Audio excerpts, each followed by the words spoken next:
celebration for this country, 75 years of existence, a very tiny country with outsized achievements since 1948, and it comes right now at a really pivotal time in its history.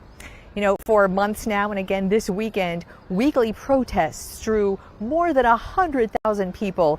This one that you're looking at is in Tel Aviv. These are crowds who are rallying very peacefully, very patriotically, but very opposed to a plan by this government of Prime Minister Benjamin Netanyahu to rebalance the power between lawmakers and judges, choose a different way to seat judges in the judiciary, and we will have much more on that. But right now, all this week, hundreds and maybe thousands of people from Florida are arriving into Israel to help with those celebrations. It's Wednesday. They've been here for days doing all kinds of things, and some of them actually had a first-hand experience in making Israel what it is today. A celebration before the celebration of Israel at 75. Thank you very much. Listen to the mayor of Jerusalem receive 2 keys from Miami and Dade County. There is not a day I don't come in contact with at least one project or initiative which is supported by a wonderful community. This South Florida community on a mission with the Greater Miami Jewish Federation, supporting and showing up for the diverse, complicated, historic, holy to many country that grew from the desert and desperation of the Holocaust. It's where, if everything goes wrong in the world, where Jews are supposed to be safe. All of the misconceptions that are out there are corrected when you come here and see yourself. The convergence of the Jewish Sabbath and Muslim holy day Eid means the Old City's holiest sites are filled with worshipers. Thousands at Al-Aqsa Mosque. At the ancient temple Western Wall, intensely personal prayer, notes to God in the cracks, a surprise engagement. And South Florida represents. I just wanted to kind of settle in to the feeling of Shabbat and to just enjoy the delicious energy that we have here. The signs of next week's celebration are everywhere. Yom Ha'atzmaut in Hebrew, Independence Day, 75 years against all odds. They served any army and they were Jewish. Odds bolstered by the South Florida diaspora. These plaques at Ammunition Hill, a living history site preserved by Jewish National Fund USA. It shows us about the sacrifice of our people, what they had to do in order to get that 2,000-year-old dream of coming home to Israel. Israel turns 75, dealing with an uptick in violence from Iran-backed extremists. Some scaled the wall of the mosque, attempting to hang a Hamas flag. One got in a weapon. Security and cameras watch over all. There's always going to be, unfortunately, some conflict going on in Israel. So we just deal with it. It's part of the everyday life. You know, there is someone very high up in government who has very much a part of dealing with that everyday life here, the struggles and the plan right now to come up with a consensus for these judicial reforms. And that is someone with a South Florida connection, born and raised in Miami Beach, who used to be the U.S. ambassador for Israel and is now the Minister of Strategic Affairs, close trusted advisor to Prime Minister Benjamin Netanyahu. Ron Dermer was here just a few hours ago on his way to that meeting where they are talking about finding consensus, and he sat down with us just before.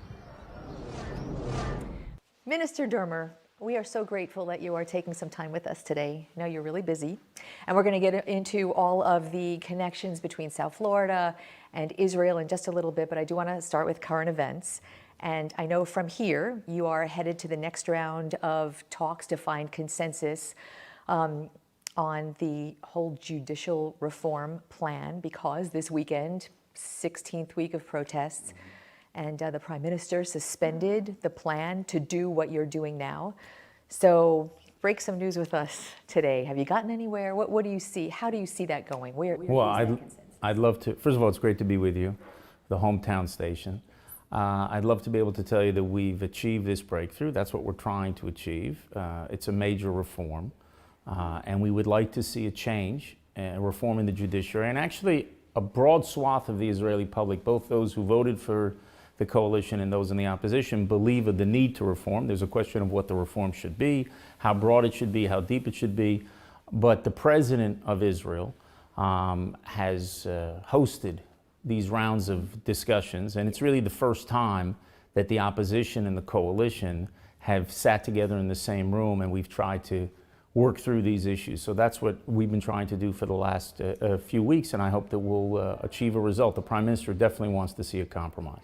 So the optics of what we see in South Florida, the news headlines Saturday, 100,000 people, very peaceful, very unified, and very adamant that they're concerned with democracy. So explain that, because there is, to your point, great support in another segment of society for these reforms. Right. Why are reforms necessary, A, and B, whatever the reforms are, how do you make the opposition comfortable that this isn't about losing a democracy? Well, I don't think it's about losing a democracy. I think that's sometimes what is said.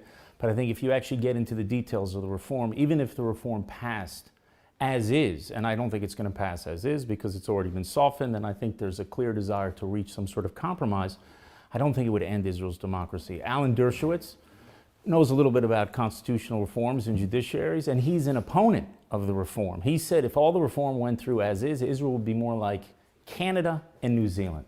Now, Canada's a democracy, New Zealand's a democracy, Israel's a democracy, and will remain a democracy. What has happened in Israel is around 3 decades ago, the court system in Israel became much more active, much more involved in nullifying laws of our parliament, our Congress, which is the Knesset. And the judicial branch of government became bigger and bigger and bigger. And there's a feeling, a very strong feeling among the people who voted for this government, that's not 100,000, that's about 2.5 million people, that something had to be done to rein in the judiciary, keep obviously an independent judiciary, but to have balance and restore balance between the executive, legislative, and judicial branch. And that feeling is very powerful. You're going to see on Thursday there's going to be a protest of people for the reform, and you may get several 100,000. They're talking about the 1 million-person protest. I don't know if 1 million people will come, if it'll be 200,000, 300,000, 400,000, but it's clear that there are very strong views on both sides of this debate. The ones who are for the reform, they think if we don't have reform, we're going to lose Israel's democracy because you're disempowering the elected branch of government, which is the Knesset. And there are others on the other side and say, well, if you make this or that change to the judiciary, that will endanger Israel's democracy. So there's very strong feelings on both sides. I think when it comes to constitutional reforms, the most important thing is to try to reach a broader consensus, and that's what we're doing now, and I hope we'll succeed. So you mentioned that there has been some softening. What does that mean in practical terms? Well, just so you understand, because viewers may not realize this. In Israel, it doesn't work like it does in the United States, where elected officials choose judges. In the American system of government, all federal judges are appointed by the President of the United States, and they are confirmed by the Senate. 2 elected branches of government. In Israel, that's not how you appoint judges. The way you appoint judges is you have a committee. On this committee are actual sitting judges. So imagine, just to understand it in American terms, imagine that in the United States you would choose judges by having 3 sitting Supreme Court judges on a committee that chooses judges. Now, most Americans would think that's not democratic, and they'd be right. It's not democratic. And here in Israel, the major argument is about how we should choose judges. And there is a belief in Israel, which I do not share, by many people who oppose the reforms, that think if political leaders, if elected leaders choose judges, that somehow threatens Israel's democracy. I think the opposite. I think if you don't have elected officials that choose judges, and if judges are effectively choosing themselves, that endangers democracy. So there are clear, very strong views on both sides. And what's important right now, without getting into the details, because our system is different than the US system, we don't have a written constitution in here, we don't have a bicameral legislature, we don't have a federal system. There are many differences. I think the most important thing is to understand and appreciate how vibrant Israel's democracy is, that we want to preserve it, we want to strengthen it, and that's what we're trying to do. We're watching that happen as we speak. Absolutely. So, the headline It's complicated. All right, so some of your biggest supporters, Israel's biggest supporters, are right here, right now to help celebrate the 75th. And we're going to talk all about that and all those connections when we come right back.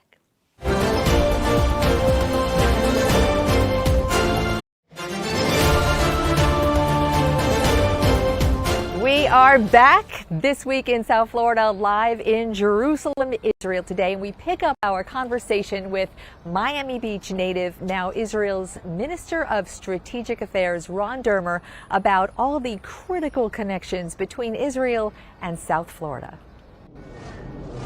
I want to talk about what's going on the ground here.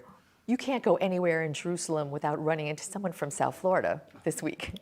And, a lot of people here, hundreds, maybe thousands around the country to celebrate.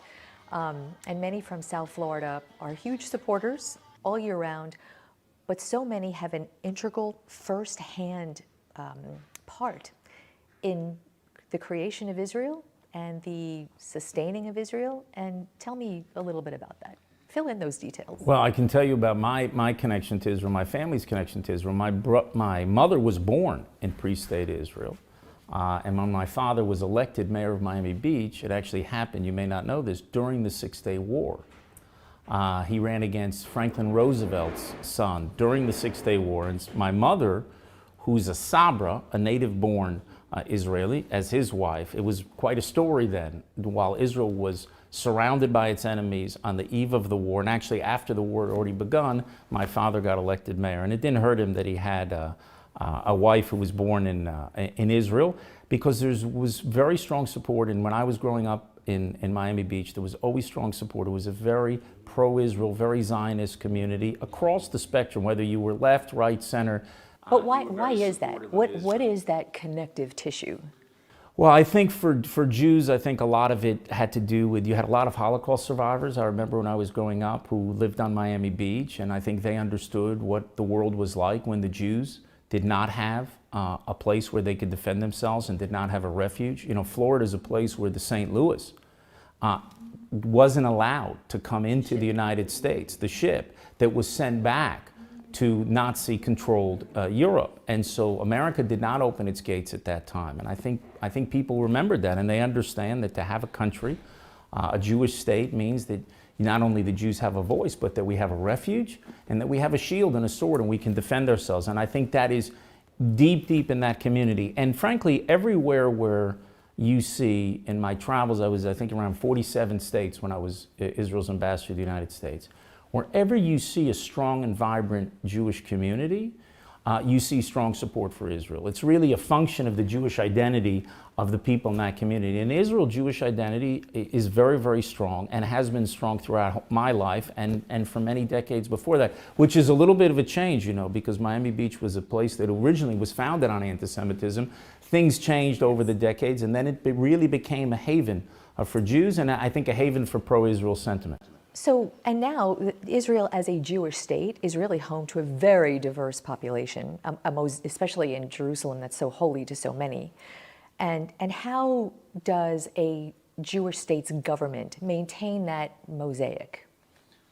Well, as you say, we have people and citizens who come from over 100 countries around the world. Israel's around 75% Jewish, and it's about 20% Arab. Most of those Arabs are Muslims, but a good chunk of them are also Christians, Arab Christians. And then about 5% of our population, it comes from about everybody else, all sorts of faiths and creeds. And we've been able to hold this place together despite having all of these threats which surround us for so many years. And I think it's because this place is driven by a remarkable sense of purpose. And I think we understand what it's like when the Jews did not have a state, when the Jews were a powerless people. And I think that sense of purpose, I think you see that during the entire year, but you're especially going to see it in these days where we're going to celebrate, we're going to mark Memorial Day, which is a very solemn day, the most solemn day in Israel's calendar, and it is immediately followed by Israel's Independence Day. And those two things go together because we understand in Israel, which is now only 75 years young, we understand the price of our independence. It's been the sacrifice of our soldiers. The ability to defend ourselves by ourselves has enabled our independence. And I think that feeling is very strong. And even though we have all of these fierce debates within Israel. You know, as a Jewish state, you know you're going to have a lot of debates about a lot of things. Kind of like the dinner table. Exactly. So Israel's a giant dinner table, and it's not just Friday night, it's all year round you have those debates. And if you go to the Knesset, you will see the vociferous debates that you have there. And anybody who thinks you're having a difficult time in American politics with your two parties, you know, try 12. See how that works for you. So we have all these debates. But I think facing these enemies that we have, facing those who still call for the destruction of Israel, we can put all those debates aside and stand together united against those threats. Minister of Strategic Affairs. I know some people call you Minister of Everything, Ron Dermer. Great to have you on our program, and I'm so grateful you spent some time with us. Thank you.